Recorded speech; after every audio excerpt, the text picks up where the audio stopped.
habitante de la Ciudad de México. Él es Enrique González. Y montar llantas, repararlas y entregarlas como nuevas es la tarea que él realiza diariamente. Esta es la historia de su trabajo.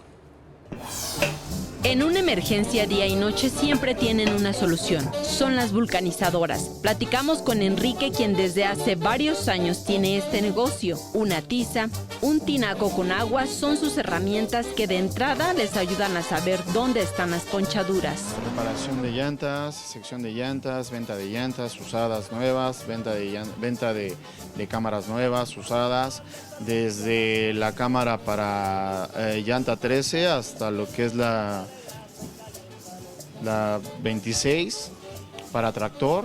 Vendemos, arreglamos lo que es rines de placacero, de aluminio, venta de rines ya sea deportivos, de cualquier tipo de carro.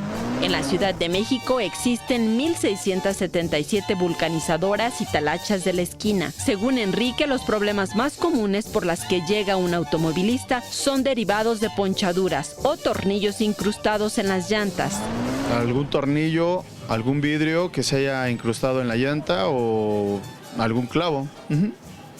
Es lo más común, lo que se poncha la llanta. Ajá. Los precios varían dependiendo del tamaño del vehículo y el tipo de trabajo que requieran, que pueden ir desde los 40 hasta los 500 pesos. Pues lo más esencial es saber raspar la llanta, no rasparla de más, porque cuando uno la raspa de más, pues se echa a perder la llanta.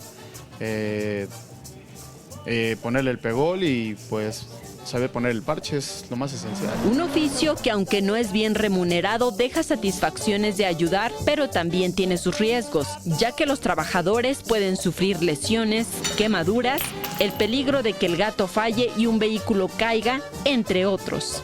Estas son las vulcanizadoras en nuestra capital. Con imágenes de Javier Cordero, Saray Mariscal, 21 Noticias.